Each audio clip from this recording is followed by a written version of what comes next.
to Me First podcast, episode 23, where we put ourselves first without guilt, because if we don't, who will? And today we're going to be talking about something very popular: metabolism, body composition, body image. Anyways, before we do that, my hair was kind of funny as I turned the camera on. I was like, boop, have a little alfalfa going on. What's going on, Rita? What's to do with you? You tell me.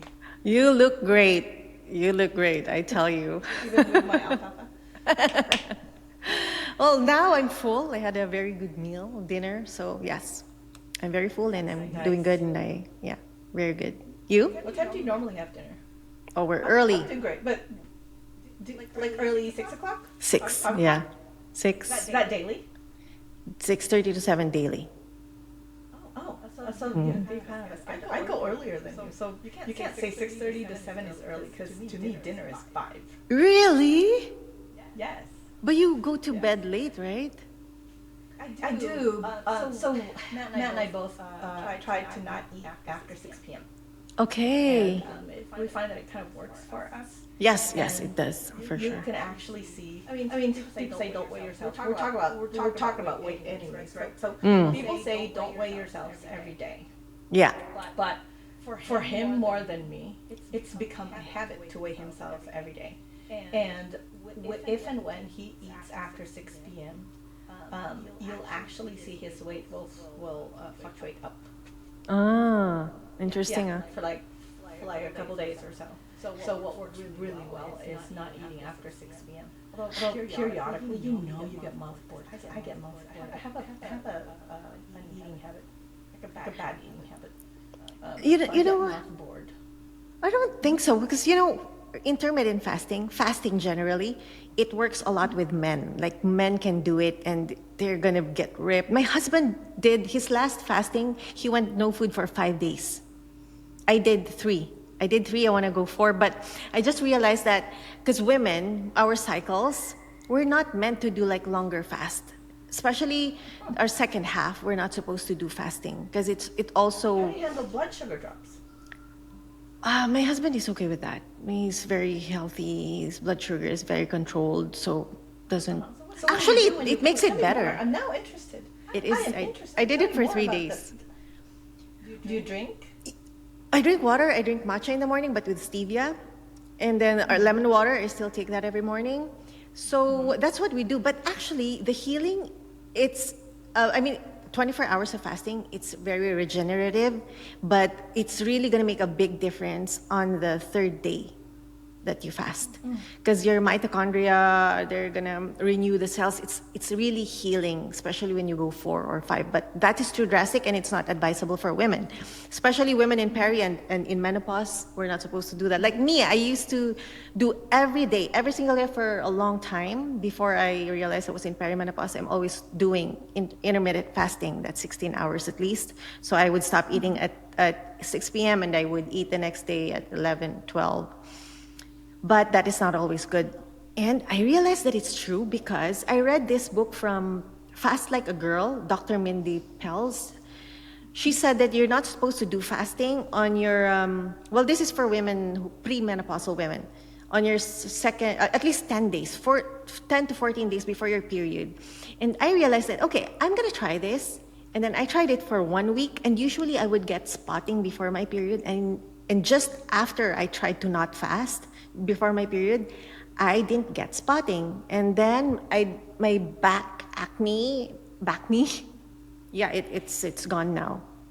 So I believe that cyclical, everything is cyclical. Like men, they have a 24-hour hormone thing. Us, it's really a month cycle. So what did you do when you did your 3-day fast? When I only eat liquids, only water? Oh, just liquid. I'm so invested in this now. Can you see? Yeah, I think that it is really very healthy to do that once a year. Yeah. Okay. 3 days. But also be careful when you break your fast. That's where it's very crucial. Like me, break it very, very gradually and gently and make sure that it's really good food. Like start with soup, small meals only for maybe the first 1 or 2 meals, just small meals and then easy to digest and healthy. Like feed yourself those healthy things. It does a lot of wonders, fasting. You and Matt should read about it, especially Matt. Like it's for men. Like it's amazing. Yeah. I am going to give that a full-on try. It's only hard on the first does- night. I'm gonna be honest, it does make sense because when you go to the hospital and they put you on a specific diet, they don't bring you, like when they tell you cannot eat for a surgery, for example, they're not gonna bring back and give you a piece of steak straight out of that. They make you drink Jello and soup and stuff like that.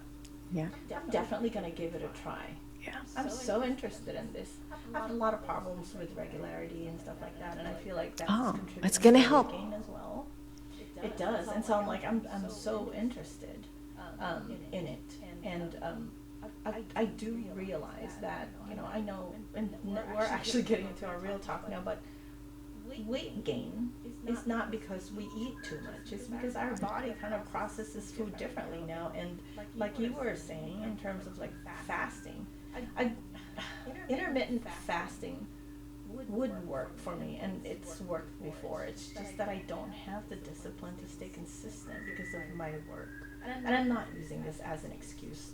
Your stress level kind of fluctuates, and your eating habits kind of fluctuate and align with that. And so that's kind of, where the challenge happens. And sadly, when your hormones shift, everything kind of just goes with it. When your cortisol rises, you want to eat, and you want to eat, but because your cortisol's up, your metabolism goes down. There's an entire science. It's exhausting. It is. I know, right? So tell me, what was your purpose when you did the 3-day fast? Did you lose weight? Is that what? Oh, definitely. Trying to get rid of? Were you getting rid of bloating or something? Well, no. My purpose was to detox.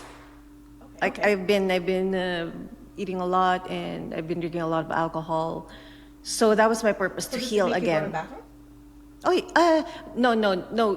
Well, after my first day, I didn't go to the bathroom anymore because there's nothing to. Yeah. I didn't eat anything. Yeah. So, but you don't go to the bathroom. But I drink matcha. You can drink your coffee just without sugar and milk.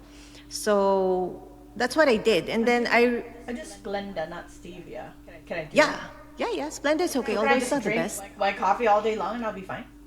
I don't think you should drink a lot of coffee too, because you're going to be jittery. Yeah. So mostly, you have to be Lord. mentally prepared for that. You have to be mentally prepared. But I tell you, it is very healing.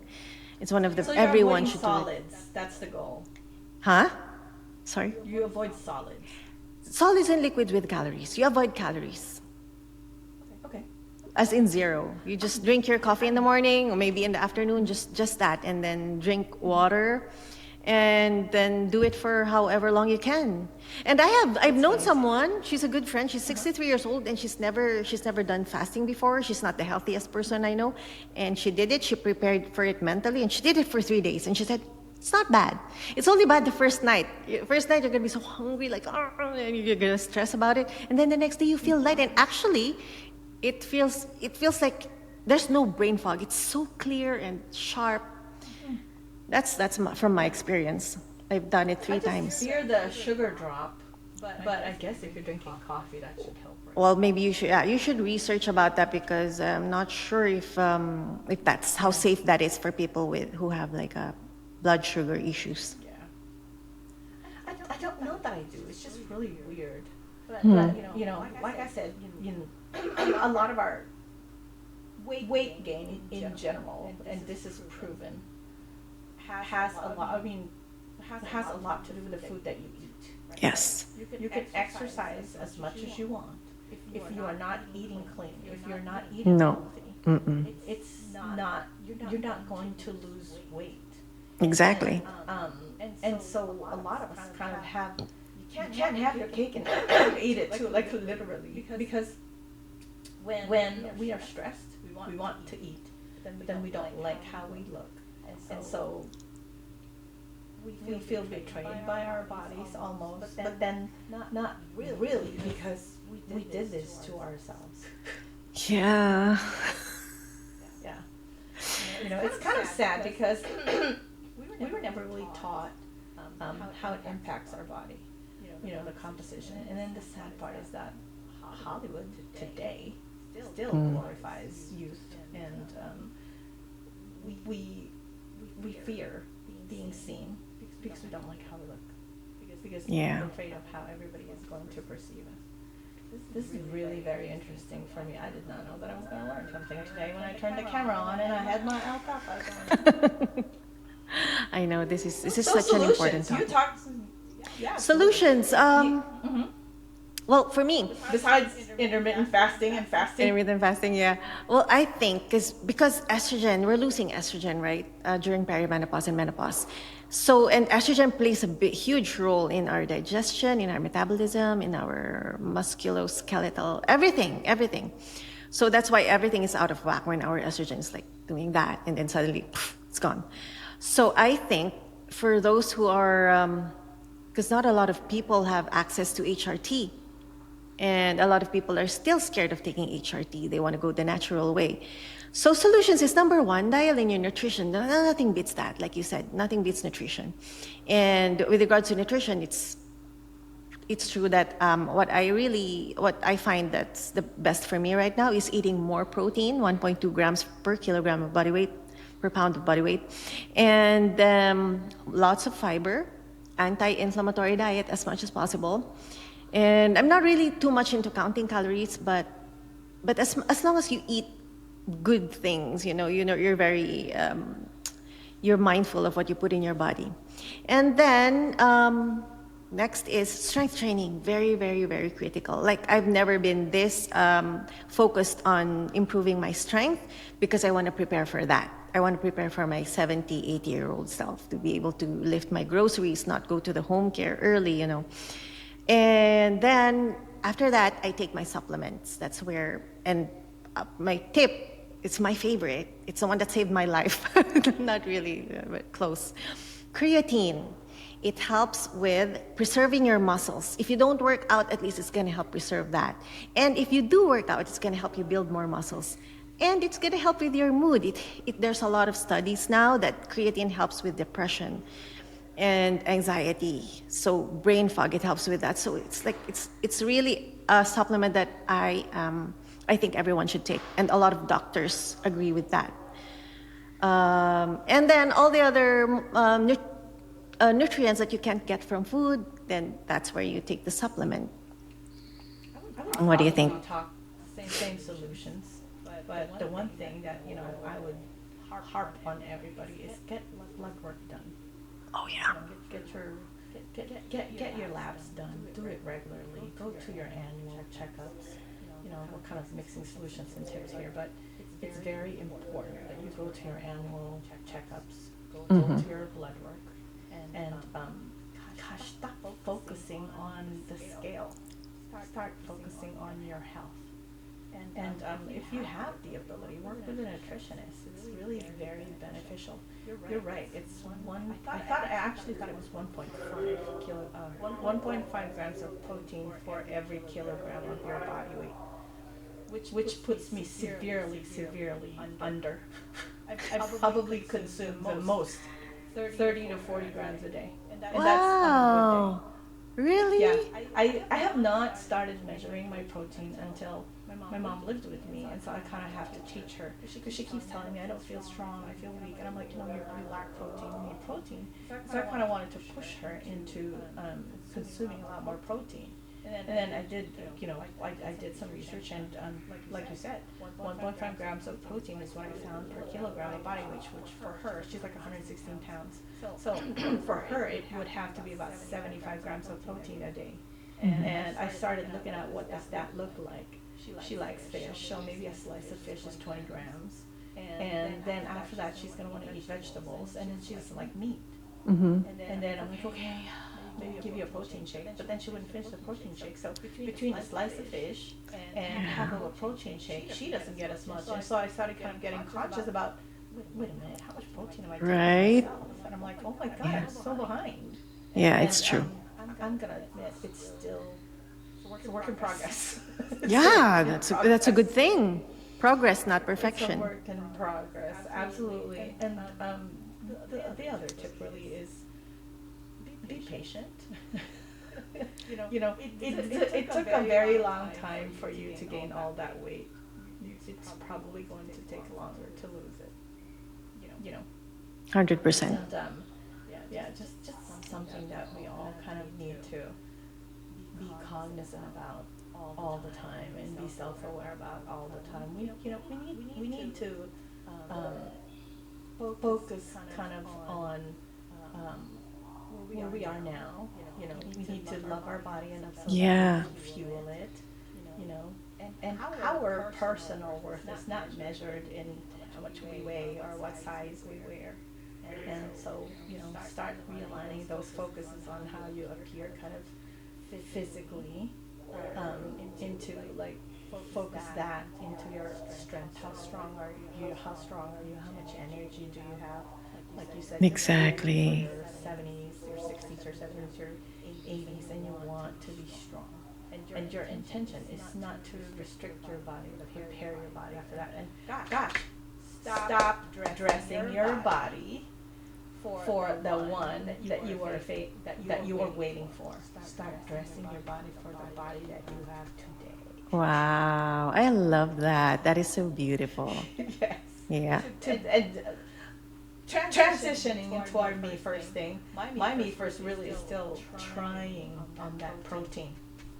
I'm trying my best. I'm not quite there. I'm trying my best. Good. Good for you. Yes. I'm so proud of you. What about you? Me first moment. Thank you. Me first moment, I bought new set of weights. I bought new plates, so going heavier now. You want heavier? Yeah. Oh my gosh. Yeah. Your weights. I'm a little bit ignorant. I'm gonna admit, I am ignorant when it comes to weights because I feel like if I pull too much weights, I'm gonna have the body of Madonna, and I don't like it. That's not true. I know it's not true. Yeah, It's not in my true. head. I live in my head. Everyone And does. they talk to me Don't a worry. lot. Talk to me a lot. I know, me too. Sometimes I answer back. At least, right? It's a conversation. I don't look too crazy. Yeah. If I answer back, it doesn't sound as crazy because it's a dialogue. It's fair. Exactly. Oh my goodness. Anyways, that was really funny. We have come to the end of our episode 23 of the Me First podcast. Before we end, we want to remind you, your body is not betraying you, your body is evolving. Until next time, don't forget to tag the Me First podcast. Be part of the Me First movement. Never ever forget to put yourself first. Like, follow, and share. And follow us on all of our socials. We are everywhere. We're about to go live. We're about to go live with our very first product here very soon. And we will see you next time.